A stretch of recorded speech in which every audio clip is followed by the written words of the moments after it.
Once we have outlets, computer outlets in every home, each of them hooked up to enormous libraries where anyone can ask any question and be given answers, be given reference material, be something you're interested in knowing.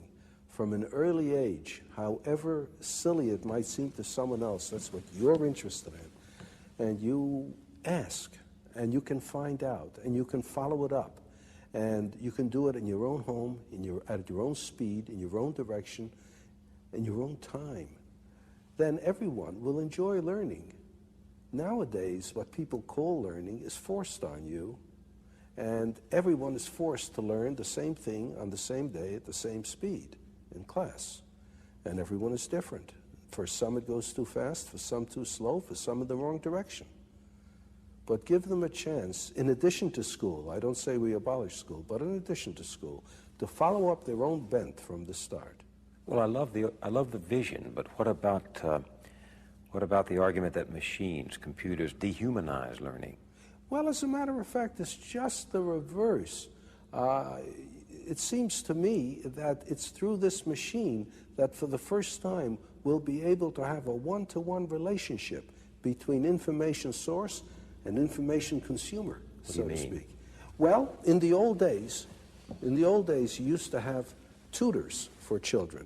A person who could afford it would hire a pedagogue, a tutor, and he would teach the children, and if he knew his job, he could adapt his teaching to the tastes and abilities of the students, you see.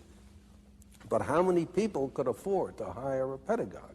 Most children went uneducated. Then we reached the point where it's absolutely necessary to educate everybody.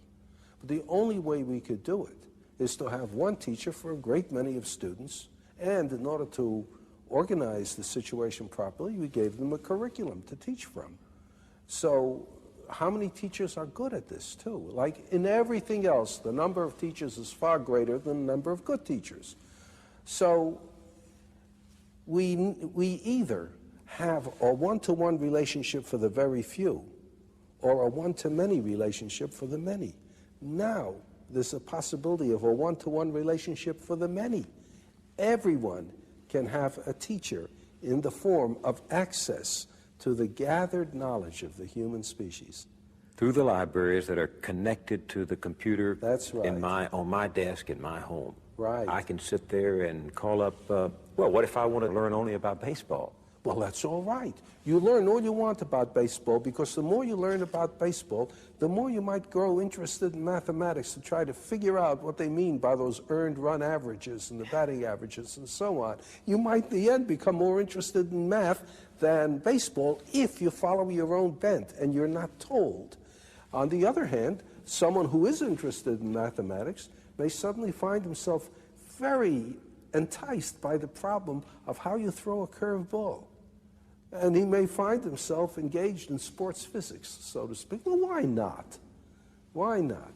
But you know, Dr. Asimov, we have such a spotty, in fact, we have such a miserable record in this country of providing, say, poor children, even with good classrooms. And I wonder if our society can ever harness itself to provide everyone, including poor children, with good computers. Perhaps not at the very start, you know, but it's like asking yourself, is it possible to supply everybody in a nation with clean water? Now, there are many nations where it is impossible to get clean water except under very unusual circumstances. That was one reason why people started drinking beer and wine, because the alcohol killed the germs. If you didn't drink that, you died of cholera. But there are places where you can supply clean water for nearly everyone. Now, the United States probably supplies clean water for a larger percentage of its population than almost any other nation can. It's not that we would expect everybody to have a perfect computer right off, to have equal access to outlets, but you try for it. And with time, I think more and more will. Just as, for goodness sakes, when I was young, very few people had automobiles, very few people had telephones in the home. Almost nobody had an air conditioner. Now, these things are very common indeed, almost universal. It might be the same way. So you're, in a sense, every student has his or her own private school. Yes, and it belongs to him or her. He can be the sole dictator of what he is going to learn, of what he is going to study. Mind you, this is not all he's going to do. He'll still be going to school for some things that he has to know. Common knowledge, common database. Right, and interaction with other students and with teachers. You can't get away from that. But he's got to look forward to the fun in life, which is following his own bent. This revolution you're talking about, personal learning, it's not just for the young, is it? No, that's a good point. No, it's not just for the young. That's another trouble with education as we now have it. It is for the young, and people think of education as something that they can finish.